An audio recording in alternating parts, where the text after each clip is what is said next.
Ready আমরা ready তো সবাই হ্যাঁ রেডি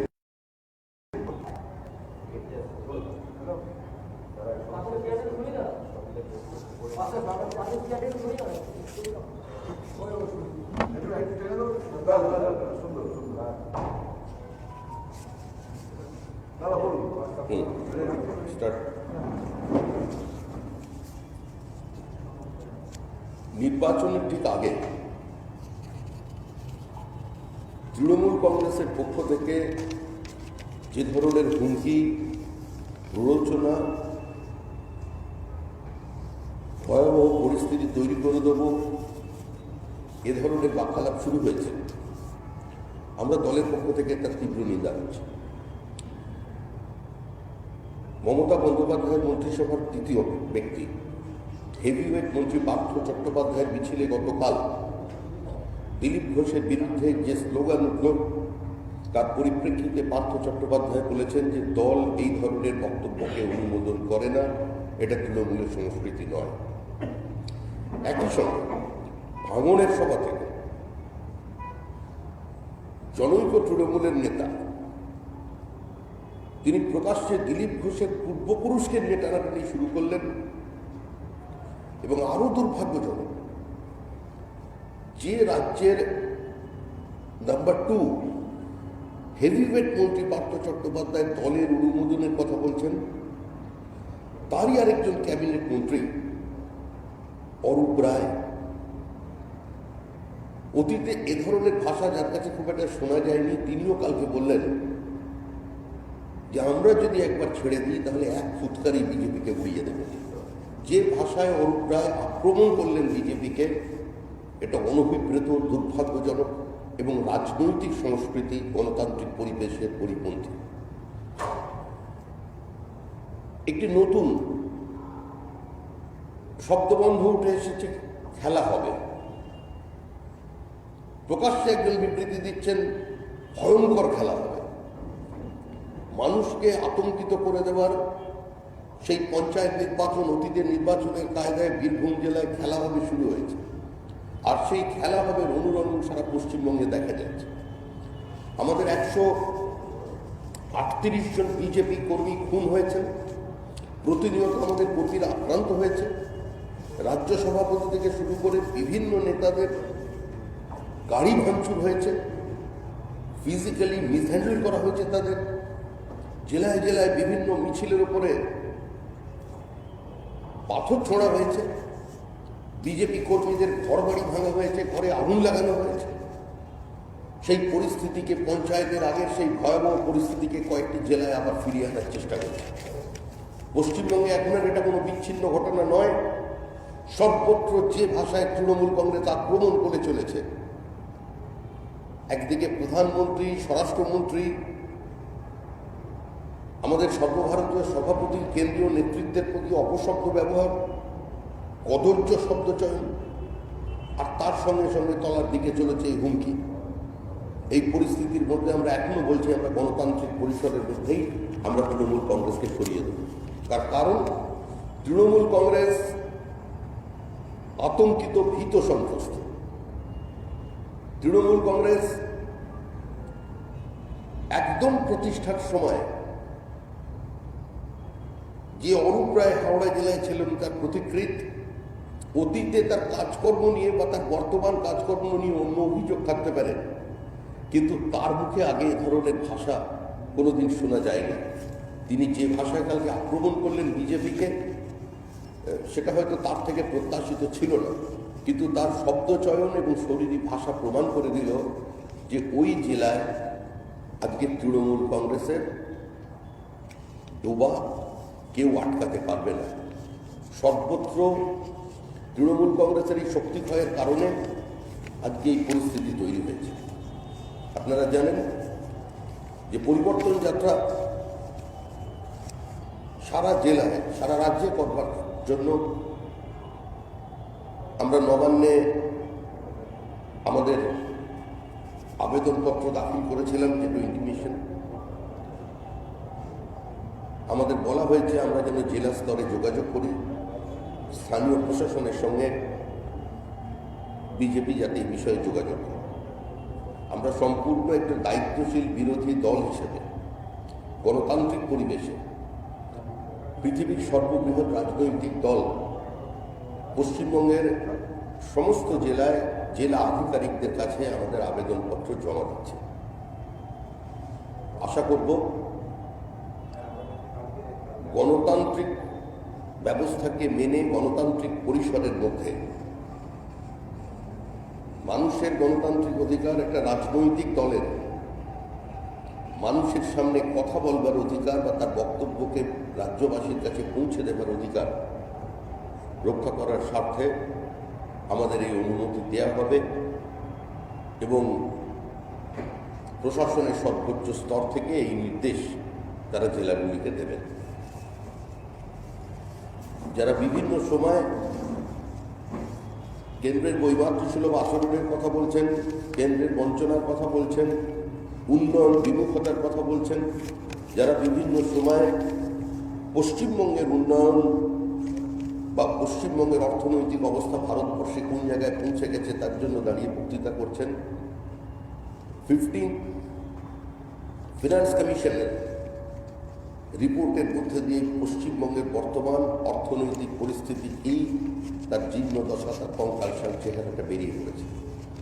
একটা ঋণ ভারে জর্জরিত সরকার, যারা শুরু করেছিলেন we are in a debt trap, entered into a vicious circle, পাপ চক্রের মধ্যে ঢুকে পড়েছে। এই শব্দবন্ধের মধ্যে দিয়ে আজকে প্রায় 10 বছর সরকার পরিচালনা করবার পর পশ্চিমবঙ্গ কোথায় পৌঁছেছে এবং ভবিষ্যৎ প্রজন্মের ভবিষ্যৎ কি, আজকে এই সম্পর্কে আশা করি রাজ্যবাসী সতর্ক থাকবেন এবং সেই সম্পর্কে সঠিক সিদ্ধান্ত নেবেন। রথযাত্রা সাম্প্রদায়িকতার অভিযোগ তুলছে অতীতের অভিজ্ঞতা থেকে বিরোধী, এটা নিয়ে কোনো আপনারা কোথা থেকে রথ পাচ্ছেন তো আমার জানা নেই। আমার মনে হয় সাংবাদিকরা রথটাকে একটু বেশি পছন্দ করছে বা রথ শব্দটা বলতে ভালোবাসছে। আমাদের কাছে এটা পরিবর্তন যাত্রা। অতীতে বিজেপির কোনো যাত্রাকে কেন্দ্র করে কোথাও সাম্প্রদায়িক সংঘর্ষ হয়নি। পশ্চিমবঙ্গের ইতিহাসে, সাম্প্রতিক ইতিহাসে যে কটা সাম্প্রদায়িক সংঘর্ষ হয়েছে বা একতরফা লুট আগুন লাগানো চলেছে, সেখানে কোথাও বিজেপি কোনো যাত্রা ছিল না। আপনি বললেন যে খেলা হবে যে স্লোগানটা, যেটা সংবাদ মাধ্যমে অন্তত যেটা এসছে, এই স্লোগানটা প্রথম শুভেন্দু অধিকারীর মিছিলে, শুভেন্দু অধিকারীর সভাতেই প্রথম দেখা যায়। তারপরে এই স্লোগান নিশ্চিতভাবে আপনি যেটা বলছেন যে খেলা হবে, ভয়ঙ্কর খেলা হবে। যিনি এই বক্তব্যটা রাখছেন, অতীতে তার শব্দবন্ধ সম্পর্কে, তার শরীরী ভাষা সম্পর্কে, তার হুমকি সম্পর্কে পশ্চিমবঙ্গের প্রত্যেকটি মানুষ সংবাদ মাধ্যমের কারণে, মানে আপনাদের কারণে অভিহিত। তাহলে সেই ট্র্যাডিশন সমানে চলছে, আরও ভয়ঙ্কর হবে এই যে হুমকি নির্বাচনের আগে। এটা নিঃসন্দেহে আমাদের শিক্ষামন্ত্রীকে বলতে হবে দল এটাকে অনুমোদন করে কিনা, কারণ তার মিছিলকে কেন্দ্র করে তিনি এই কথা বলেছেন। তার একজন জেলা সভাপতি প্রকাশ্যে এই কথা বলছেন, তার ক্যাবিনেটের একজন মন্ত্রী প্রকাশ্যে দাঁড়িয়ে হাওড়ায় এই বক্তৃতা করছেন। আজকে মুখ্যমন্ত্রী বলেছেন যে পরিযায়ীদের জন্য ট্রেন দিতে পারো না, চোর চামারদের জন্য চার্টার ফ্লাইট পাঠাচ্ছে। মুখ্যমন্ত্রী কার উদ্দেশ্যে বলেছেন আমার জানা নেই, প্রধানমন্ত্রীর উদ্দেশ্যে কিংবা আমাদের দলের উদ্দেশ্যে। উনি যার উদ্দেশ্যেই বলে থাকুন না কেন, এই পরিযায়ী শ্রমিকদের ট্রেন নিয়ে অতীতে বহু বিতর্ক হয়েছে। পশ্চিমবঙ্গে পরিযায়ী শ্রমিক কত, আমফান না এলে আজকে হয়তো করোনা না হলে মানুষ সেটা জানতে পারতেন। এখনো পর্যন্ত প্রকৃত পরিসংখ্যান রাজ্য সরকারের কাছে নেই। রাজ্য সরকারের বিভিন্ন ভুল পদক্ষেপ কিংবা শুধুমাত্র নিজেদের ইগো স্যাটিসফাই করবার জন্য কেন্দ্র বিরোধিতার কারণে আজকে পশ্চিমবঙ্গের কৃষকরা, পশ্চিমবঙ্গের পরিযায়ী শ্রমিকরা এক জায়গায় কৃষকরা পাচ্ছেন না, অন্যদিকে তারা যে ওয়ান নেশন ওয়ান রেশন কার্ডের যে ব্যবস্থা, সেখানে এই রাজ্য সরকারের কারণে পরিযায়ী শ্রমিকরা বঞ্চিত হচ্ছেন এবং ভবিষ্যতে বঞ্চিত হবেন যতক্ষণ পর্যন্ত এই দল পশ্চিমবঙ্গের রাজ্য সরকারে আছে। এটা বহু চর্চিত বিষয়। মুখ্যমন্ত্রীর কী বিবৃতি ছিল, কেন্দ্র সরকারের পক্ষ থেকে কি বলা হয়েছে, দলের পক্ষ থেকে কি বলা হয়েছে, প্রত্যেকের জানা। পরিযায়ী শ্রমিকদের বিষয়ে সেটা তো এই বক্তব্য আগেও ছিল, খুব নতুন যেটা আমি যে কারণে আপনাকে জিজ্ঞেস করলাম, এখানে যে চোর চামাকদের জন্য চার্টার ফ্লাইট পাঠানো সঙ্গে যে তুলনা বা এই যে অভিযোগটা আর নিশ্চিতভাবেই রাখে জানির কালে যারা কিছুদিন আগে যারা ছিলেন নয়নের মণি, রাতারাতি শুধুমাত্র রাজনৈতিক অবস্থান বন্ধ করে তারা যদি চোরচামার হয়ে যান, পশ্চিমবঙ্গের মানুষই তার বিচার করবেন।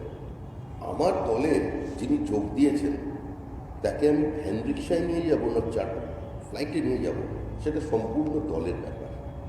রাজীব বন্দ্যোপাধ্যায়কে উদ্দেশ্য করে মুখ্যমন্ত্রীর বক্তব্য বড় সহায়ক সুযোগ দিয়ে কাজটা কি করেছেন বড়মন্ত্রী, এখন বিজেপিতে গিয়ে আপনার মনে থাকলে এই নিয়ে বিজেপি প্রথম অভিযোগ করেছে বন সহায়ককে কেন্দ্র করে। মুখ্যমন্ত্রী আমাদের অভিযোগের যে সত্যতা আজকে তার বক্তৃতার মধ্যে দিয়ে সেটা প্রমাণ করলেন। আমরা বলেছিলাম যে 10 লক্ষ অ্যাপ্লিকেন্ট ছিল, 900 লোকের নিয়োগের কথা ছিল, নিয়োগ করা হয়েছে প্রায় 2000। 10 লক্ষ মানুষের ইন্টারভিউ কি করে 1-1.5 মাসের মধ্যে সম্পূর্ণ হয়ে গেল, কোন মেধার ভিত্তিতে, এটা রাজ্য সরকার মানুষের কাছে জানাক। এটাও আমরা বলেছিলাম যে বন সহায়করা বনে নেই, বন সহায়কদের অরণ্য ভবনে দেখা যাচ্ছে।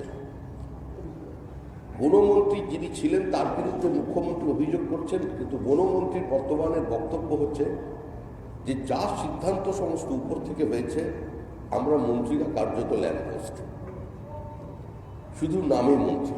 এটা হচ্ছে বনমন্ত্রীর বক্তব্য। শেষ করতে আমরা চাই প্রকৃত তথ্য মানুষের সামনে আসুক, এবং একই সঙ্গে যেদিন আমরা এই অভিযোগ করেছিলাম শুধু বন সহায়ক নিয়ে আমরা বলিনি, আমরা বলেছিলাম যে বাংলা সহায়তা কেন্দ্রে যে 5000 নিয়োগ হয়েছে, এখানে কোথাও একটা ইন্টারভিউ হয়েছে বলে শোনা যাচ্ছে মুষ্টিমেয় মানুষের, কিন্তু বাংলা সহায়তা কেন্দ্রের যে সহায়কদের 5000 নিয়োগ হয়েছে ডাটা এন্ট্রি অপারেটর হিসাবে, তাদের কোথাও ইন্টারভিউ হয়নি, তাদের কোথাও পরীক্ষা হয়নি। কিসের ভিত্তিতে তাদের নিয়োগ হয়েছে? শোনা যাচ্ছে যে খুব প্রভাবশালী অফিসার রাজীব কুমার তার মাধ্যমে এই নিয়োগ সম্পূর্ণ হয়েছে, এবং কলকাতার একটি বিশেষ জায়গা থেকে সম্পূর্ণ তালিকা এসেছে। কোন মেধার ভিত্তিতে এই 5000-এর নিয়োগ হলো পশ্চিমবঙ্গে? আজকে এটা শ্বেতপত্র প্রকাশ করে পশ্চিমবঙ্গ সরকার জানায়, তৃণমূল কংগ্রেস সরকার জানায়। একইভাবে বন সহায়কের ক্ষেত্রে আমাদের অভিযোগ ছিল যে বন সহায়কের 10 লক্ষ অ্যাপ্লিকেন্টকে, পরীক্ষার্থীকে, আবেদনকারীকে 1 মাস থেকে 1.5 মাসের মধ্যে তাদের ইন্টারভিউ শেষ করে দিয়ে কিভাবে, কোন মন্ত্র বলে এই নিয়োগকে সম্পূর্ণ করা হয়েছে সেটাও যেমন তারা প্রকাশ্যে নিয়ে আসুন, এবং একই সঙ্গে, এটা আমাদের চ্যালেঞ্জ থাকলো, একই সঙ্গে বাংলা সহায়তা কেন্দ্রে যে সহায়ক তারা বিএসকে নিয়োগ করেছেন 5000, সেই নিয়োগের পদ্ধতি কিভাবে নিয়োগ হয়েছে, কোথায় তালিকা তৈরি হয়েছে, কোথায় মেধাসত্বকে বাজেয়াপ্ত করা হয়েছে, সমস্ত কিছু তারা শ্বেতপত্র প্রকাশ করে সামনে নিয়ে আসুন। আপনার কথা থেকে যেটা স্পষ্ট যে বন সহায়ক নিয়োগের ক্ষেত্রে মানে ঠিক মতো ভাবে হয়নি বা তার মধ্যে কিছু গণ্ডগোল আছে। দ্বিতীয়ত, আমার কথা থেকে এটা স্পষ্ট নয়, এটা অতীতে এই অভিযোগ বিজেপি করেছে। বিজেপি অভিযোগ করেছে যে বন সহায়কের ক্ষেত্রে এবং বাংলা সহায়তা কেন্দ্রে যে নিয়োগ হয়েছে ডাটা এন্ট্রি অপারেটর, একই দিনে আমরা এই দুটো অভিযোগ করেছিলাম। আমাদের বক্তব্য হচ্ছে যে আমাদের অভিযোগের সত্যতা আজকে মুখ্যমন্ত্রীর বক্তৃতায় প্রমাণিত হলো। এবার সেটার জন্য দায়িত্ব রাজ্য সরকারকে নিতে হবে। রাজ্য সরকার কিভাবে নিয়োগ করেছেন এই ডেটা এন্ট্রি অপারেটর 5000, এবং কিভাবে বন সহায়কদের বনে না বসিয়ে অরণ্য ভবনে বসিয়ে দিয়েছেন, সেটারও শ্বেতপত্র প্রকাশ করে সরকার জানায়।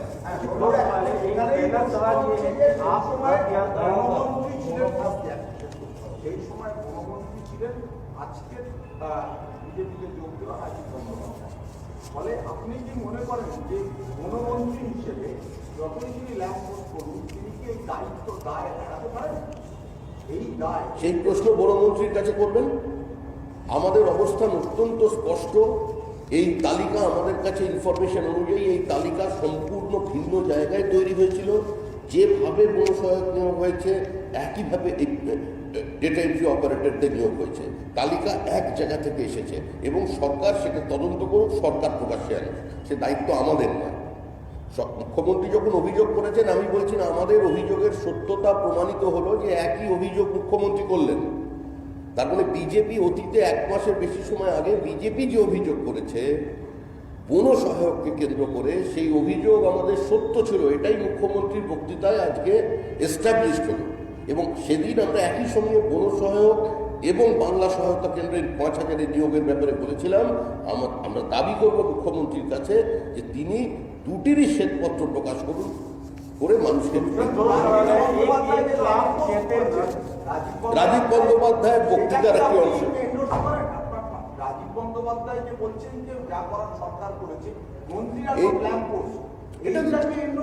এটা কি আপনারা মনে করেন? তৃণমূল কংগ্রেস থেকে যারা বেরিয়ে আসছেন তারা তাদের অবস্থান রাখছেন, তাদের সম্পর্কে তৃণমূল কংগ্রেস প্রতিক্রিয়া জানাচ্ছে। যতক্ষণ তৃণমূল কংগ্রেসের মধ্যে মানুষ যারা থাকছেন ততক্ষণ তৃণমূল কংগ্রেসের তারা ছিলেন সব সোনার টুকরো। বেরোনোর সঙ্গে সঙ্গে তারা দুর্নীতিগ্রস্ত হয়ে যাচ্ছে, চোর হয়ে যাচ্ছে, তাদের বিরুদ্ধে একাধিক মামলা রুজু হয়ে যাচ্ছে।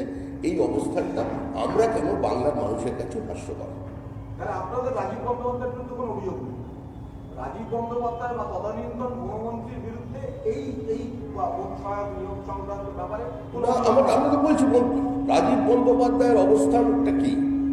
রাজীব বন্দ্যোপাধ্যায় পরিষ্কার মানুষের সামনে বলছেন এটা এখানে শেষ করে দিতে চাই বা এই কিছু সমস্যা হচ্ছে। রাজীব বন্দ্যোপাধ্যায় পরিষ্কার বলেছেন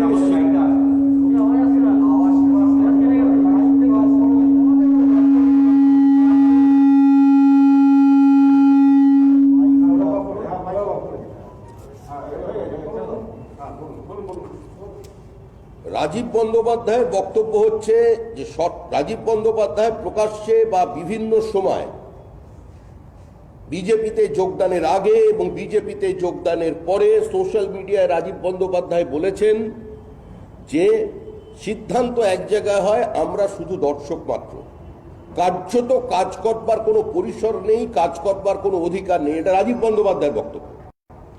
তো স্বাভাবিকভাবেই রাজীব বন্দ্যোপাধ্যায় যখন বিজেপিতে যোগদান করেছেন এই বক্তব্য নিয়ে, এই বক্তব্যকে তো আমরা গ্রহণ করেছি, তো এটা তো দ্বিতীয়বার বলবার কোনো প্রয়োজন নেই, বিষয় তো পরিষ্কার। এই বক্তব্যের উপর নির্ভর করে যখন বিজেপি কাউকে দলে নিচ্ছে তখন এটা তো পরিষ্কার বিজেপি ওই বক্তব্যকে সমর্থন করছে। दो सवाल है। पहला सवाल ये है कि आप कहते हैं ये रथ यात्रा नहीं है, परिवर्तन यात्रा है। क्या ये बीजेपी के लिए वैसा यात्रा है जैसे रथ यात्रा था आपके लिए पहले, जो आपको 2 सीट पार्लियामेंट में से सरकार की तरफ लेके आया? क्या वो ऐसा ही यात्रा है? और अगर वो ऐसा यात्रा है, क्या वो डर भी रहता है कि उस वक्त रथ यात्रा में जो घटना हुई थी हिंसा का, वो इस बार भी हो सकता है? और पहले तो ये आप दूसरा संदर्भ पे बात कर रहे हैं। वो जो रथ यात्रा था, by that time there was a political battle between cultural nationalism and pseudo secularism. The question of national identity was there. हम लोग कभी श्री राम को किसी पॉलिटिकल एजेंडा मानकर नहीं चले। वो रथ यात्रा जो आडवाणी जी ने निकाले थे वो कोई पॉलिटिकल है, ये तो सच है, सभी हमारा राजनीतिक कार्यकर्ता उसमें जुट था, लेकिन हम लोगों का स्टैंड यही था कि हम एक बाहरी इन्वेडर और हमारा मर्यादा पुरुषोत्तम, हमारा कल्चरल नेशनलिज्म का एक लड़ाई है। तो वो यात्रा भिन्न था, उसमें भी छूट-मूट जो घटना हुई है, उसमें भी जो घटना, ऐसा कोई बड़ा घटना उस रथ यात्रा में नहीं था। आज जो हो रहा है ये प्योरली पॉलिटिकल इशू है। आज का यात्रा कोई राम मंदिर के लिए यात्रा नहीं, मंदिर बनाने के लिए यात्रा नहीं है। आज की यात्रा कोई धर्म का कीर्तन का यात्रा नहीं है। ये सिंपली ये परिवर्तन, हम लोग पश्चिम बंगाल की जनता को इस सरकार से मुक्त कराना चाहते हैं, मुक्ति दिलाना चाहते हैं। तो that is why this kind of program is taken out. গতকাল রাজ্যপাল বলেছেন I am feeling emergency like situation in Bengal. রাজ্যপাল কি বলবেন? দেখুন, রাজ্যপালের মুখপত্র আমি নই বা আমি রাজ্যপাল ভবনের লোক নই। আমি আমার দলের কথাটা বলতে পারি। আমরা বারবার এটা বলে এসেছি যে এই মুহূর্তে পশ্চিমবঙ্গের আইন শৃঙ্খলা বা আইনের শাসন প্রশ্নচিহ্নের মুখে। পশ্চিমবঙ্গে সাংবিধানিক সংকট রয়েছে। পশ্চিমবঙ্গের দল এবং প্রশাসন মিলেমিশে একাকার হয়ে গেছে। পশ্চিমবঙ্গের পুলিশ প্রকাশ্যে তৃণমূলের বিরুদ্ধে কাজ করছে। এই পরিস্থিতির মধ্যে অনেকে মনে করছেন যে এই রাজ্যে ৩৫৬ দ্বারা প্রয়োগের অবস্থা এসে গেছে, কিন্তু আমরা দল হিসেবে আমাদের অবস্থান স্পষ্ট করেছি যে আমরা গণতান্ত্রিক পরিসরের মধ্যেই গণতান্ত্রিকভাবেই নির্বাচনের মধ্যে দিয়ে তৃণমূল কংগ্রেস সরকারকে সরিয়ে দেব। রাজ্যপালের অবজারভেশন রাজ্যপাল বলেছেন, রাজ্যপালের বক্তব্যের পক্ষে বিপক্ষে সম্পর্কে আমাদের কোনো বক্তব্য নেই। আজকে খাদ্যমন্ত্রী বলেছেন যে মতুয়াদের সামনে দাঁড়ানোর মুখ নেই, অমিত শাহ কখনই ঠাকুর হবে আসবে একসাথে শান্তনু ঠাকুরকে মমতা বন্দ্যোপাধ্যায়ের সঙ্গে কাজ করার উনি তো অনেকদিন ধরে আবেদন জানিয়েছেন, উনি ওনার রাজনৈতিক বক্তব্য ওনার দলের পক্ষ থেকে বলেছেন। এর আগের দিনও দেখা গেল কিছু তৃণমূলের মানুষ বিক্ষোভ দেখাচ্ছেন। বিক্ষোভটা কিসের জন্য? বিক্ষোভটা তো নাগরিকত্বের জন্য। একদিকে মুখ্যমন্ত্রী বলেছেন কোনো নাগরিকের প্রয়োজনই নেই, কোনো কার্ডের প্রয়োজনই নেই, সিএ এর কোনো প্রয়োজনই নেই। মতুয়ারা এর বিরুদ্ধে, সমস্ত মতুয়া নাগরিক, মতুয়ারা এই চক্রান্তের বিরোধিতা করবে। ওখানে বিজেপির বিরোধিতা করতে যে মুষ্টিমেয় মানুষ ওখানে পৌঁছলেন, তারাও কিন্তু নাগরিকত্বের দাবি নিয়ে পৌঁছলেন। এবং আমাদের অবস্থান স্পষ্ট। স্বরাষ্ট্রমন্ত্রী বলে দিয়েছেন যে কোভিড ভ্যাকসিনের কারণে আমাদের এই রুল ফ্রেম করতে একটু দেরি হচ্ছে। লিখিতভাবে পার্লামেন্টে কালকে আমাদের MOS হোম তিনি জানিয়েছেন যে এটা সম্ভবত জুলাই মাসে, তাই তো? জুলাই মাসে আমাদের রুল ফ্রেমিং হবে। সুতরাং তিনি আবেদন জানাতে পারেন। মতুয়াদের সামনে দাঁড়ানোর পর মতুয়া আছে, নমশূদ্র আছে, ঘোষ দত্ত মিত্র বহু আছে যারা বাংলাদেশ থেকে আগত, ধর্মীয় নিপীড়নের কারণে যারা ওপার থেকে এসেছেন, যারা খ্রিস্টান আছেন, যারা বৌদ্ধ আছেন, যারা মতুয়া নন, এরকমও লক্ষ লক্ষ মানুষ আছেন। তৃণমূলের তরফ থেকে আরেকটি বিষয় দাবি করা হচ্ছে যে আসাম এবং বাংলাকে ব্যালেন্স করার চেষ্টা করা হচ্ছে। কিছু অসুবিধা আছে কি? বাংলার চা বাগানের মহিলা শিশুরা যদি আসামের সঙ্গে ওই 1000 কোটি টাকা ভাগ করে নেয়, তাদের যদি কিছুটা সুবিধা হয়, তাতে কি কারোর কোনো অসুবিধা আছে না কারোর কোনো বিরোধিতা আছে? কেন্দ্রীয় সরকার তো তাদের পাশে দাঁড়াতে চাইছে। কেন্দ্রীয় সরকার 25,000 কোটি টাকা খরচা করে ইনফ্রাস্ট্রাকচারের জন্য খরচা করছেন। পশ্চিমবঙ্গের যেটা মেরুদণ্ড NH-34, আজকে সেটাকে ঠিকঠাক করবার ব্যবস্থা তৈরি করছেন, গতি আনার ব্যবস্থা করছেন জীবনে। আর বিজেপি তো করে দেখিয়েছে। অটল বিহারী বাজপেয়ী স্বর্ণ চতুর্ভুজ সড়ক যোজনা তো দৃশ্যমান, গ্রামের সঙ্গে শহরকে যোগ করেছে। প্রধানমন্ত্রী গ্রাম সড়ক যোজনার আজকে ডাবল লেন হচ্ছে। তো বিজেপি তো এই কাজ করে দেখিয়েছে, এনডিএ এই কাজ করে দেখিয়েছে। উনি যা বলছেন বিলগ্নীকরণ নিয়ে সমস্ত বিক্রি করে দেওয়া হচ্ছে। মনে থাকবে এনডিএ সরকারের আমলে বিলগ্নীকরণের জন্য একটা দফতর ছিল এবং তার মন্ত্রী ছিলেন অরুণ শৌরী। বিলগ্নীকরণের তদানীন্তন যে সমস্ত সিদ্ধান্ত হয়, সেই সিদ্ধান্তের শরিক মমতা বন্দ্যোপাধ্যায়, কারণ সেই ক্যাবিনেটে তিনি মন্ত্রী ছিলেন। আর এটা নতুন কোনো কথা নয়, বিলগ্নীকরণ এ রাজ্যেও হয়েছে। এই রাজ্যে বিলগ্নীকরণ নিয়ে, মাদার ডেয়ারি নিয়ে কি অভিযোগ করেছেন অধীর রঞ্জন চৌধুরী, সেই অভিযোগের জবাব তারা দিন। এ রাজ্যে সবই হয়, খালি নাম হয় না। এ রাজ্যে চুক্তি চাষ হয়।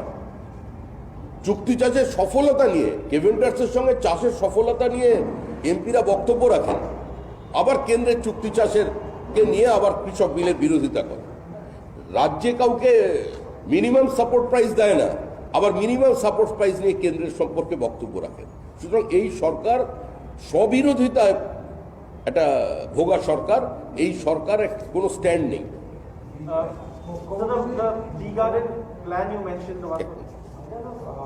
নির্বাচন এলেই বিজেপি চা শ্রমিকদের নিয়ে মাতামাতি করে, নির্বাচনে চলে গেলে বিজেপি চা শ্রমিকদের কি বলবেন?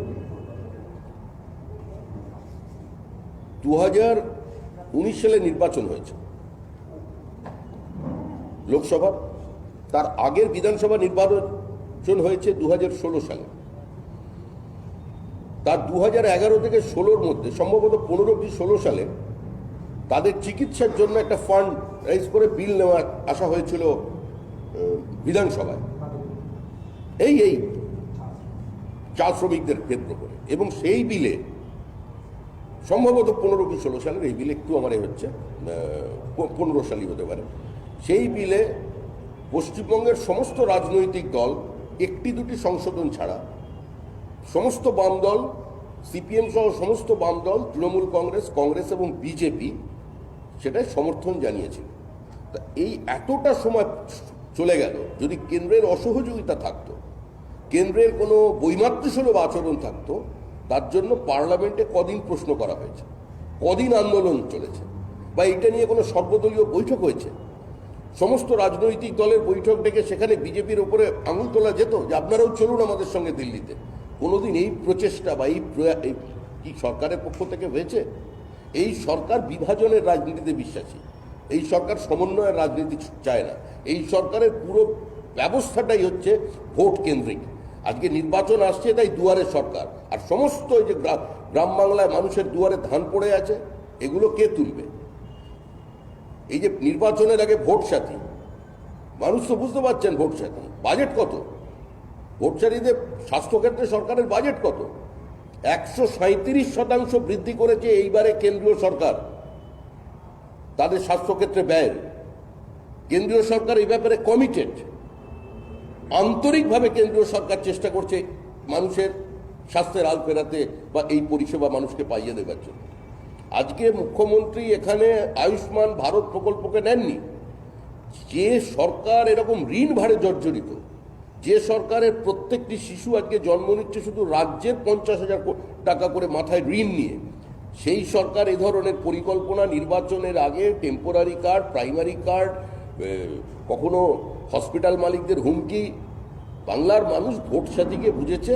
আমরাও চাই মানুষ গিয়ে, আমরাও যে মানুষ গিয়ে এই কার্ড করুন লাইনে দাঁড়িয়ে, কারণ আমরা এই কার্ডটা অদূর ভবিষ্যতেই এই প্রজেক্টে আমরা আয়ুষ্মান ভারতে রূপান্তরিত করব। সমীক্ষা বিজেপির সর্বভারতীয় সহসভাপতি মুকুল রায় সৃজন রায় আজকে তৃণমূলে যোগ দিলেন, বলবেন? গণতান্ত্রিক দেশ, প্রত্যেকটি মানুষের গণতান্ত্রিক অধিকার আছে তার নিজের পছন্দের রাজনৈতিক দলকে বেছে নেওয়ার, নির্দিষ্ট মতাদর্শকে বা পদ্ধতিকে সমর্থন করার। তিনি করেছেন। যদি গিয়ে থাকেন, যে যেখানে থাকবে ভালো থাকুন, আনন্দে থাকুন, গণতান্ত্রিক ব্যবস্থার মধ্যে থাকুন। সৃজন রায় কিন্তু বিজেপিতে যোগ দিয়েছিলেন, 2023 বিজেপিতে যোগ দিয়েছিলেন। তারপরে মানে ভোটের মুখে এই যে ঘর বদল, ভোটের মুখে বিজেপি থেকে তৃণমূলে ঘর বদল, মুকুল রায় শালা। মুকুল রায় তো নন, মুকুল রায়ের শালা। আমার মনে হয় এটা খুব একটা গুরুত্বপূর্ণ ঘটনা নয়। হ্যাঁ, তবে দল থেকে একজনও যদি চলে যায় একটা ভোট কমাতো, সেক্ষেত্রে উনি গেছেন, উনি ওই দলে গেছেন, আমাদের দলের পক্ষ থেকে কোনো আক্রমণ হবে না, বা আমরা তাকে যে ভাষায় আক্রমণ চলেছে তৃণমূল ছাড়ার পরে, সেই ভাষা কোনো অবস্থাতেই বিজেপি কারোর বিরুদ্ধে ব্যবহার করবে না। রথযাত্রা নিয়ে একটা জনস্বার্থ মামলা বলবেন? আবার বলছি, রথযাত্রা নয়, রথ আপনাদের অত্যন্ত প্রিয়। সমস্ত সাংবাদিকরা রথযাত্রা বানিয়ে দিচ্ছেন। আপনারা রথযাত্রায় যান, ওখানে গিয়ে ওই গুড়ের জিলিপি আর পাঁপড় খান, তাতে আমার কোথাও আপত্তি নেই, কিন্তু দয়া করে এটাকে পরিবর্তন যাত্রা বলবেন। জনস্বার্থ মামলাই হোক, যে স্বার্থ মামলা হোক, আমরা গণতান্ত্রিক পরিবেশের মধ্যে আমাদের পদ্ধতিগত যা যা কাজ আমরা করেছি। আমরা নবান্নে গিয়েছি, নবান্ন থেকে আমাদের উপদেশ এসছে, বলেছে জেলায় পৌঁছতে হবে, আমরা জেলায় যাচ্ছি এবং আশা করব একটা গণতান্ত্রিক দেশে আমাদের পশ্চিমবঙ্গের প্রশাসন আমাদের এটা করার অনুমতি দেবেন, মানুষের কাছে পৌঁছে আমাদের কথা বলার অধিকারটাকে তুলে ধরা। আর যদি আমরা তো এটা আশা করি, এখনো পর্যন্ত আমরা নিরাশ হইনি। আমার প্রত্যেক জায়গায় আমাদের জমানো হয়েছে অ্যাপ্লিকেশন, তারপরে দেখা যাবে যখন যেরকম অবস্থা থাকবে। এই প্রসঙ্গে বলেছেন যে আমরা কোনো বিভাজন চাই না, মানে রথযাত্রা বলুন বা রথযাত্রা যা বিজেপি করতে চাইছে, সেটা আসলে একটা বিভাজন তৈরির চেষ্টা। আমরা সমাজের মধ্যে কোনো ধরনের কোনো বিভাজন চাই না। ফলে পরিষ্কার বিভাজনই তো তৃণমূলের অপর নাম। তৃণমূলের রাজনীতিটাই তো বিভাজনের রাজনীতি। দুদিন আগে মুখ্যমন্ত্রী একটি সভা করে হিন্দি ভাষাভাষীদের নিয়ে তার অবস্থান জানালেন, বক্তৃতা করলেন। আবার ঠিক তার পরের দিনই একজন প্রবীণ দায়িত্বশীল সাংসদ তিনি বললেন এবারের নির্বাচনটা হচ্ছে বাংলাভাষীদের সঙ্গে যারা বাংলা জানেন না তাদের নির্বাচনের লড়াই। এতদিন পর্যন্ত হিন্দু মুসলমানের বিভাজন লাগিয়েছেন। উত্তরবঙ্গে গিয়ে তৃণমূল কংগ্রেস বিভিন্ন জনজাতির মধ্যে দিয়ে বিভাজন তৈরি করেছেন ব্লক ভোটের স্বার্থে। এখন তৃণমূল কংগ্রেস বলছেন যে আমরা হিন্দিভাষী বাংলাভাষীর মধ্যে বিভাজন, এই উগ্র প্রাদেশিকতার জন্ম দিচ্ছে। আরেকটা নতুন করে বিভাজন তৈরি করে শুধু বাংলা পশ্চিমবঙ্গের সমাজকে ক্ষতিগ্রস্ত করছে তা নয়, আজকে যে পরিযায়ী শ্রমিক আর যে অনাবাসী মানে যারা বাঙালি আছেন, প্রবাসী বাঙালি যারা আছেন বিভিন্ন জায়গায় বিভিন্ন পেশায় যারা রত আছেন বিভিন্ন রাজ্যে, কারণ এ রাজ্যে তো কর্মসংস্থান কি মানুষ জানেন, রোজগারের সুযোগ সুবিধা কি আছে, যারা আছেন আজকে তাদের বিপদের মুখে ঠেলে দিচ্ছেন। একদিকে বলেছিলেন যে জঙ্গলের সম্পূর্ণ পরিবর্তন করে দেব, আজকে যে মাওবাদীদের বলা হয়েছিল যে তাদের রিহ্যাবিলিট করবে, তাদের হোমগার্ডের চাকরি দেওয়া হবে, তাদের প্যাকেজ দেওয়া হবে, তারাই জেলা শাসকের দফতরের সামনে গিয়ে আজকে ধর্ণা দিচ্ছে, প্রকাশ্যে বিক্ষোভ দেখাচ্ছে যে তৃণমূল তাদের সঙ্গে প্রতারণা করেছে। এইটাই হচ্ছে রাজ্যের ছবি। শ্রমিকরা আপনি রথ শব্দটা নিয়ে সাংবাদিকদের বললেন প্রিয় শব্দ, কিন্তু বিজেপি যে আবেদন করা হয়েছে, যে নবান্নে যে চিঠিটা জমা করেছে, তাতে কিন্তু লেখা ছিল ইচ যাত্রা will continue travelling of the রথ ইন দ্য ডেজিগনেটেড রুট বলে রয়েছে। তো রথ শব্দটা কিন্তু আরে এটা সুন্দরভাবে সাজিয়ে ট্যাবলো, সেটা কিন্তু যেটা হিন্দিতে যে রথযাত্রাটার উদ্দেশ্য মানে যেটা বলছে বিভাজন, সাম্প্রদায়িকতা, অতীতের রথযাত্রা এখনকার রথযাত্রা তফাৎ না। অতীতের রথযাত্রাও কোনো বিভাজন বা অতীতের রথযাত্রাও কোনো অবস্থাতে কোনো ধর্মীয় রথযাত্রা ছিল না। রাম ভারতবর্ষে কোনো ধর্মের নন। ভারতবর্ষের মানুষ মূল্যবোধের সঙ্গে নিজের রামকে একাত্ম করেন। তৃণমূল কংগ্রেস এখন রামকে অন্য রূপে চিনতে চাইছে বলে না। রবীন্দ্রনাথ রাম সম্পর্কে কি বলেছেন, রামায়ণ সম্পর্কে কি বলেছেন, তার থেকে এগিয়ে গিয়ে তৃণমূল কংগ্রেস বলছে। অর্থাৎ বাংলায় রামায়ণকে বা রামকে চৈতন্যদেব যেভাবে দেখেছিলেন, চৈতন্যদেব নির্দেশ দিয়েছিলেন তার যে কটি আচার অনুষ্ঠান পালন করবার জন্য, তার মধ্যে একটি আছে রামনবমী। চৈতন্যদেবের সময় ভক্তি আন্দোলনকে কেন্দ্র করে পশ্চিমবঙ্গের বিভিন্ন জায়গায় রাম মন্দির তৈরি হয়েছে। 500 বছরের বেশি সময় আগে থেকে এখানে রাম মন্দির আছে। হাওড়ায় রামরাজাতলা আছে, নারাজলের রাজবাড়িতে রামঠাকুর অবস্থিত আছে, তমলুকে আছে, নদিয়ায় আছে, পশ্চিমবঙ্গের বিভিন্ন প্রান্তে আছে। সেটা তৃণমূল দেখতে পায় না। আমাদের যে যাত্রা হয়েছিল সেটা সম্পূর্ণ সাংস্কৃতিক জাতীয়তাবাদ। বিদেশি আক্রমণকারীর সঙ্গে ভারতের মর্যাদা পুরুষোত্তমের যে অবস্থান সেটা মানুষের সামনে বলার। এই যাত্রা সম্পূর্ণ পরিবর্তন যাত্রা, তৃণমূল সরকারকে পাল্টে দেওয়ার জন্য যাত্রা। এই যাত্রা সম্পূর্ণভাবেই একদম পুরো একটা রাজনৈতিক বার্তা নিয়ে যাচ্ছে যে তৃণমূলকে পাল্টাও। সুতরাং এই যাত্রাটাকে রথযাত্রা বলে, বিভাজন বলে যে কথা তৃণমূলের পক্ষ থেকে বলা হচ্ছে, কারণ এরা বিভাজন চান, এরা বিভাজন চান, এরা হিন্দু মুসলমানের সংঘর্ষ চান ব্লক ভোটের স্বার্থে। কিন্তু বিজেপির অবস্থান এটা নয়। বিজেপি সংখ্যালঘুদের ভোটার হিসেবে দেখতে রাজি নয়। মানুষকে ভোটার হিসেবে দেখার সংস্কৃতি হচ্ছে তৃণমূল কংগ্রেসের। আমাদের একটা সর্বভারতীয় দল, আমরা একটা কোহেসিভ ম্যানারে আমাদের চিন্তা ভাবনা। সুতরাং আমরা আমাদের এই হোলিস্টিক অ্যাপ্রোচ নিয়ে আমরা মানুষের কাছে যাচ্ছি যে পশ্চিমবঙ্গের মানুষের সার্বিক উত্তরণ চাই, আর্থসামাজিক উত্তরণ। সেখানে বিভিন্ন বর্গ যারা একটু পিছিয়ে আছেন তাদের পাশে দাঁড়ানোর প্রয়োজন। বিভাজনটা তৈরি করে একটা ব্লক ভোট টানা রাজনীতি করছে, কারণ তৃণমূলের কাছে অন্য কোনো পথ নেই। আজকে বিভিন্ন জায়গায় সংখ্যালঘুরা কি অভিযোগ করছে তৃণমূলের বিরুদ্ধে, আমাদের তো বলতে হচ্ছে না। যাদের ওখানে গিয়ে তারা মিটিং করতেন, মুখ্যমন্ত্রী মিটিং করেছেন দিনের পর দিন, বিভিন্ন ঘোষণা করেছেন ওবিসিতে মাইনরিটি রিজার্ভেশন নিয়ে, ওবিসি ডোমেনে। আজকে তারা এই সরকার সম্পর্কে কি বলছেন, তারা তাদের কথা বলছেন। আমরা এই সমস্ত কোনো বিভাজনের মধ্যে নেই।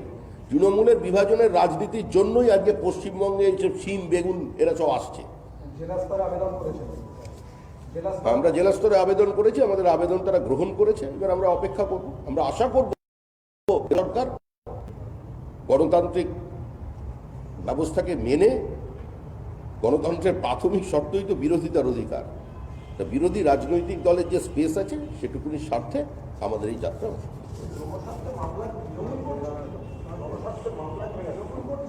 মামলা নিয়ে কোনো কথা বলার অধিকার তো আমার নেই। যে কেউ মামলা করতে পারেন, যে কোনো বিষয়ে মামলা করতে পারেন।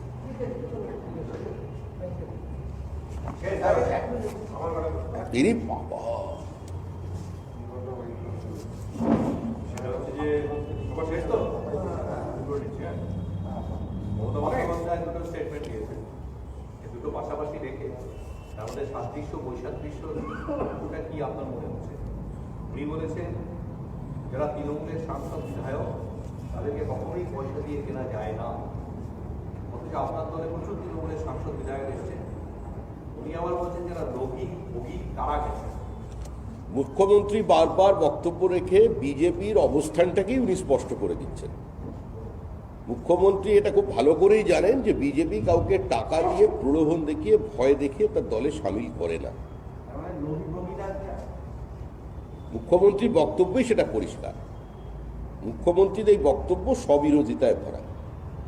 মানে তারা কেউ অ্যাকচুয়ালি লোভী নয়, তারা ত্যাগী এসছে। মানে তৃণমূলে থাকলে ত্যাগী, বিজেপিতে এলে ভোগী, এটা তো হবেই। বিরোধিতা তিনি করবেন। আচ্ছা, আরেকটা আমাদের কাছে সব এক।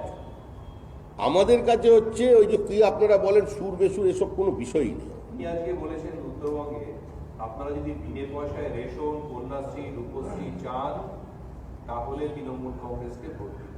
বিনে পয়সায় যদি প্রজেক্টগুলো চান তৃণমূলকে ভোট দিন। মানুষ নিজের আত্মমর্যাদা, নিজের অধিকার বোধ, নিজের গণতান্ত্রিক চেতনা থেকে তৃণমূল সরকারকে জবাব দেবে। 2019-এর নির্বাচনে গোটা উত্তরবঙ্গে এই একই বক্তব্য চলেছিল। আজকে মুখ্যমন্ত্রীর বক্তব্য বা তৃণমূল নেতাদের বক্তব্য আপনারা আপনাদের ফাইল চিত্র থেকে দেখান। একই কথা 2019-এ তারা বলেছিলেন।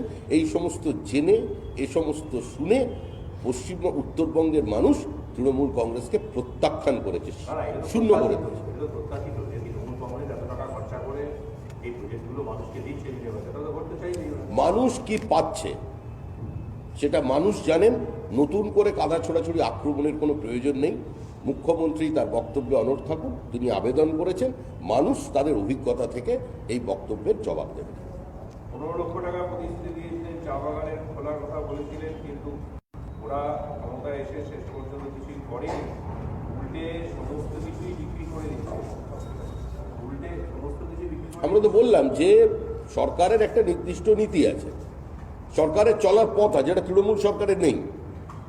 বিজেপির বিভিন্ন রাজ্য সরকারের এবং কেন্দ্রীয় সরকারের একটা নির্দিষ্ট রোডম্যাপ আছে।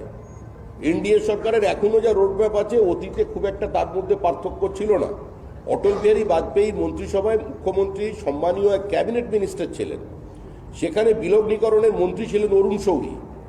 বহু সিদ্ধান্ত যেটা আজকে কার্যকরী করবার চেষ্টা করা হচ্ছে, সেই সিদ্ধান্তের শরিক স্বয়ং রাজ্যের বর্তমান মুখ্যমন্ত্রী, সেদিনের রেলমন্ত্রী বা পরবর্তীকালের কয়লা মন্ত্রী শ্রীমতী মমতা বন্দ্যোপাধ্যায়। লোকসভা নির্বাচনের আগে বিজেপি বলেছিল উত্তরবঙ্গে দাঁড়িয়ে যে উত্তরবঙ্গের উন্নয়ন করবো, উত্তরবঙ্গকে আমরা সোনার উত্তরবঙ্গ করবো। ভোট তো চুকে গেল, উত্তরবঙ্গের এই নিজের আর চোখে দেখা যায় না। ওনার মনে হচ্ছে উত্তরবঙ্গের এমপিদের চোখে দেখা যায় না। আমফানের সময় আমাদের মন্ত্রীদের, মন্ত্রী তো অনেক দূরের কথা, আমাদের যারা সাংসদ ছিলেন, সাংসদদের তার নিজের নির্বাচনী কেন্দ্রের মধ্যে ত্রাণ বিলি করতে দেওয়া হলো। বিভিন্ন জায়গায় আমাদের সাংসদদের আটকে দেওয়া হয়েছে সম্পূর্ণ করোনা কালে এবং আমফানের পরবর্তী ঘটনায়। আমাদের নির্বাচিত জনপ্রতিনিধি সাংসদ তার নির্বাচনী কেন্দ্রের মধ্যে তার পাড়ায় পর্যন্ত তাদের ত্রাণ বিলি করতে দেওয়া হয়নি। বিজেপি তো করবে, সোনার বাংলা উনি বলে থাকেন, উনি যেটা দাবি করেছেন ওনার দাবিকে আমরা স্বীকার করে একদম আমরা করব, কিন্তু করার জন্য এক্সিকিউটিভ অথরিটি হচ্ছে রাজ্য সরকার, সরকারটাকে পরিবর্তন করতে হবে। বিজেপি সরকার এসে উত্তরবঙ্গের পরিবর্তন করবে। বঞ্চিত উত্তরবঙ্গ, অবহেলিত উত্তরবঙ্গ, পিছিয়ে পড়া উত্তরবঙ্গ 60 বছর ধরে মানুষ শুনেছে, তার পরিবর্তন, মৌলিক পরিবর্তন করে দেবে বিজেপি। আচ্ছা, দুটো প্রেডিকশন করছেন, একটা হচ্ছে 3 দশকের মধ্যে নির্বাচন ঘোষণা হয়ে যাবে, আর ভোট হলে পরে বিজেপি একটাও সিট পাবে না, কংগ্রেস সিপিএম কিছু সিট পাবে। কংগ্রেস সিপিএম এর হাত ধরছে তৃণমূল কংগ্রেস। মানে একটা এত জনপ্রিয় সরকার, মুখ্যমন্ত্রীর মতো একজন এত জনসম্মোহিনী ক্ষমতা নিয়ে, যিনি একা পুরো সিপিএম এর দুর্ভেদ্য সেই লৌহ কঠিন সংগঠনকে একা বিধ্বস্ত করে দিয়েছিলেন, আজকে এমন জায়গায় এলো, আজকে সেই সিপিআইএমকে, মানে যে সিপিআইএম মারা গেলে তাদের শ্রাদ্ধে যাওয়া যাবে না, অন্নপ্রাশনে যাওয়া যাবে না, বিয়ে বাড়িতে যাওয়া যাবে না, এখন তাদের সঙ্গে শুরু হয়েছে অল্প অল্প প্রেমের গল্প। সুতরাং এটা কোনো নয়, বাংলার রাজনীতি মেরুকৃত তৃণমূল কংগ্রেস এবং বিজেপির মধ্যে। তৃণমূল কংগ্রেস হারবে, বিজেপি জিতবে। আর একটা হচ্ছে যে উনি যে ভোট ভোট এনে পরে বিজেপি প্রচুর টাকা দেয়, আপনাদেরও দেবে, টাকাটা খেয়ে নেবেন, ভোটটা আমাদের দেবে। মানুষ জানে বিজেপি টাকা দেয় কি দেয়। মুখ্যমন্ত্রী যদি বিজেপি টাকা দেয়, টাকা খাবে, মুখ্যমন্ত্রীর উপদেশ মেনে নেবে, অসুবিধা নেই তাদের। কেউ বেশি খেলে। আর ওই প্রশ্নটা আমি ক্যাটাগরিক্যাল উত্তর চাইছি, যেটা অনেক সেটা হচ্ছে যে বন সহায়ক পদে দুর্নীতি হয়েছে বলে মুখ্যমন্ত্রী তদন্তের নির্দেশ দিয়েছে, একদম মানে প্রিসাইজ বাইরে। সেটা হচ্ছে যে সেই সময় দায়িত্বে ছিলেন বনমন্ত্রী, যিনি আজকে আপনাদের দলের নেতা হয়ে এসেছেন, তার বিরুদ্ধে অভিযোগ করেছেন যে উনি দুর্নীতি করেছেন, করে কামিয়ে নিয়ে পালিয়ে গেছেন। কি বলবেন? তদন্ত হলেই পরিষ্কার, আমরা তো চাই তদন্ত হোক। তদন্ত দুধ আর জল আলাদা হয়ে যাবে। আমাদের কাছে ইনফরমেশন অনুযায়ী আমরা একই সঙ্গে একই দিনে সাংবাদিক সম্মেলনে বলেছিলাম যে ডেটা এন্ট্রি অপারেটর এবং বন সহায়ক এর যে নিয়োগ হয়েছে, এই নিয়োগ সম্পূর্ণ অবৈধ, এই নিয়োগের মধ্যে কোনো স্বচ্ছতা নেই, এই নিয়োগ দুর্নীতিতে করা। এই অভিযোগ আমাদের ছিল। আমাদের এই অভিযোগের সত্যতা আজকে মুখ্যমন্ত্রী তার বক্তৃতায় প্রমাণ করলেন। এবার আমাদের বক্তব্য অত্যন্ত পরিষ্কার যে একই সঙ্গে বন সহায়ক এবং একই সঙ্গে ওই ডেটা এন্ট্রি অপারেটরের 5,000 নিয়োগ এবং এখানে 900 হওয়ার কথা ছিল প্রায় 2,000-এর যে নিয়োগ, তার তদন্ত করে উনি শ্বেতপত্র নিয়ে আসুন।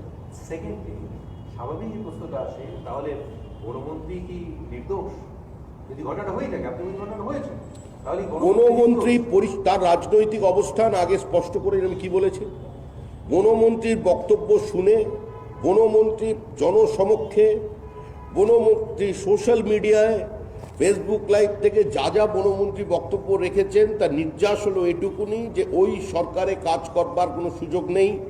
ওই সরকারে কার্যত মন্ত্রীরা শুধুমাত্র দর্শক, নির্দেশ এক জায়গা থেকে আসে, বারবার সেই জায়গাটার ইঙ্গিত তিনি করেছেন এবং তার এই বক্তব্যকে বিজেপি সমর্থন করে, তার এই বক্তব্যকে বিজেপি গ্রহণ করে, তার এই বক্তব্যে বিজেপি আস্থা রাখে, বিজেপি বিশ্বাস করে, তাই তিনি আজকে আমাদের দলে আছেন। তাহলে আমার শেষ প্রশ্ন, রিপোর্ট সামনে আসুন, তাহলে আপনি বলছেন একই সঙ্গে কিন্তু বন সহায়কের মানে ডেটা এন্ট্রি অপারেটর 5,000 নিয়োগ কোথা থেকে এসছে? এখানে তো তাও রিজার্ভ, এখানে তো তাও শোনা যাচ্ছে ইন্টারভিউয়ের কথা। ওখানে কিসের ভিত্তিতে নিয়োগ হয়ে গেল? না, ব্যাপারটা পরিষ্কার। আপনি বলছেন তদন্ত হোক, তদন্তে দোষী সাব্যস্ত হবে যিনি, তদন্তটা চাইছেন আপনারা এটাও বলছেন যে এটা যা কিছু হয়েছে মমতা বন্দ্যোপাধ্যায়ের নির্দেশ হয়েছে, তাহলে মমতা বন্দ্যোপাধ্যায় দুর্নীতি করে মমতা বন্দ্যোপাধ্যায় তদন্তের নির্দেশ দিচ্ছেন, তারপরে আপনারা কি করে প্রত্যাশা করেন যে তদন্তের রিপোর্টটা ঠিকঠাক আসবে? আমরা তো প্রত্যাশা কিছুই করি না, যা কিছু করব তো আমরা এসে করব। মানুষের কাছে তো এটা পরিষ্কার, উনি পাবলিক ডোমেনে জিনিসটা নিয়ে এসেছেন। আমরা এটা বলছি যে আপনি বলার আগে আমরা এটা নিয়ে অভিযোগ করেছি, এখন আপনি আবার অভিযোগ করছেন। অভিযোগ মানে আমাদের অভিযোগের সত্যতাটা। এবার বনমন্ত্রীকে আর জলমন্ত্রীকে সেটা আমাদের দেখবার কোনো বিষয় নয়।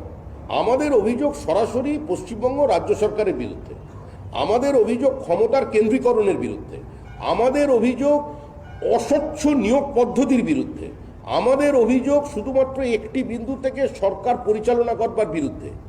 এই অভিযোগ নিয়ে আমরা এসেছি। আমাদের অভিযোগ মানুষের সামনে আছে, ওনার বক্তব্যটাও সামনে আছে, আমাদের দাবিটাও মানুষের সামনেই আছে যে তদন্ত হোক, শ্বেতপত্র প্রকাশ করে জানান। সেটা হচ্ছে হলদিয়াতে আগামী 7 তারিখে প্রধানমন্ত্রীজি আসছেন, সভা হবে। সেখানে একটা বিষয় নিয়ে খুব আলোচনা হচ্ছে, সত্যি হোক, পুজো হোক, মিথ্যে হোক, কল্পনা হোক, যাই হোক, আমন্ত্রিত দেব নিয়ে সম্প্রতি আপনাদের এখানে গুঞ্জন, কৌতূহল, আলোচনাও চলছে। তো দেবকে আমন্ত্রণ করা হয়েছে, দেব আসবেন কি আসবেন না দেবের ওপরে, বিষয়টিকে কিভাবে দেখছেন? দেবকে আমন্ত্রণ করা, গতকালকে আপনি জানেন যে অনিকেত চট্টোপাধ্যায় চলচ্চিত্র নির্দেশক, তিনি ফেসবুকে এসেছেন রঘুচন্দ্র রাজা রঘুচন্দ্র মন্দিরের ডায়লগ ছিল যেটা ঠিক অ্যান্টি বিজেপি মনে হচ্ছিল, ওনার পারমিশন না নিয়ে দেব সে লাইন কেটে দিয়েছে, উনি বিক্ষোভ প্রকাশ করেছেন, ছবি রিলিজ হলে বিক্ষোভ দেখানো করেছে। দেবের এই অবস্থা, তারপরে দেবকে আমন্ত্রণ, তারপরে উনি আসছেন কি আসছেন সেটা নিয়ে তো আপনি কি বলবেন? দেব তো কোনো মুখ্যমন্ত্রী তাকে খুব স্নেহ করেন, মানুষও তাকে ভালোবাসে। আর ব্যাপারটা হচ্ছে কি, মিলে সুর মেরা তোমারা তো সুর বনে হামারা। দরজাগুলো কি দরজাগুলো কি খোলা টোলা আছে? আরে বড় হৃদয়, বড় সংসারে দরজা খোলা থাকবে না? 51বর্তী পরিবারে 30 জনের বদলে 40 জন ভাত খায়, কারণ হচ্ছে রান্না বেশি হয়তো। কোনো সব সময় সুর। বিজেপি সুরে বিশ্বাস করে, ও সুরে নয়। আমি তো আবার বলছি, মিলে সুর মেরা তুমহারা তো সুর বানে হামারা। আমরা সমস্ত সুরের সমন্বয় চাইছি। আচ্ছা সবিতা, লাস্ট প্রশ্ন একটা। এরপরে আমি একটা প্রতিক্রিয়া দেবো তোমার পরে। হ্যাঁ, কেন্দ্রীয় স্বরাষ্ট্র দপ্তরের প্রতিমন্ত্রী নিত্যানন্দ রায় আজকে রাজ্যসভায় একটা স্টেটমেন্ট করেছেন যে পশ্চিমবঙ্গ সহ গোটা দেশে অনেক রোহিঙ্গা ঢুকে পড়েছে এবং তারা গোপনে ঢুকেছে। এই নির্বাচনের মুখে এইরকম একটা গুরুত্বপূর্ণ ঘোষণা, অথচ নিত্যানন্দ রায় তার কত রোহিঙ্গা ঢুকেছে বা তারা কোথায় ঢুকে কোথায় গিয়েছে এ সম্পর্কে কোনো তথ্য কেন্দ্রের কাছে নেই। এটাও তিনি রাজ্যসভায় জানিয়েছেন। কি বলবেন? দেখুন, আপনি যে বিবৃতির কথা বলছেন সেটা কেন্দ্রীয় সরকারের স্বরাষ্ট্র মন্ত্রকের প্রতিমন্ত্রীর বিবৃতি। তিনি সরকারের পক্ষ থেকে বিবৃতি দিয়েছেন। আমি আমার দলের কথা এটুকুনি বলতে পারি যে পশ্চিমবঙ্গে রোহিঙ্গা ঢুকেছে। পশ্চিমবঙ্গে আপনাদেরই চ্যানেলে দেখানো হয়েছে, আপনার চ্যানেলে দেখানো হয়েছে যে সেখানে দান পেটি রাখা আছে, কি বলে রাখা আছে সেখানে তাদের জন্য দান করার জন্য, এবং প্রকাশ্যে রোহিঙ্গাদের পক্ষে বক্তব্য রাখা হয়েছে। এখানে দায়িত্বশীল মন্ত্রীরা বক্তব্য রেখেছেন এবং রোহিঙ্গাদের সম্পর্কে আমাদের দলীয় অবস্থানটা মানুষের জানা। এবার উনি স্বরাষ্ট্র বিবৃতি দিচ্ছেন, স্বরাষ্ট্র প্রতিমন্ত্রী, তখন নিঃসন্দেহে তার বিবৃতিতে সম্পর্কে আমি কিছু বলতে পারি না, কিন্তু আমরা দলের পক্ষ থেকে এটা বলতে পারি যে ঘটনা ঘটেছে। কেন্দ্রের কাছে কোনো তথ্য থাকবে না? স্বরাষ্ট্র দপ্তরের তথ্য নিশ্চয়ই আছে, সেটা তার সেই প্রশ্নের উত্তর তিনি দিতে পারবেন, আমি দিতে পারবো না। আমি আমি সরকারের কেউ নই, আমি দলের লোক, দলের উত্তর দেব। ধন্যবাদ। এবার একটা আমার বক্তব্য আছে অফ দ্য রেকর্ড। এটি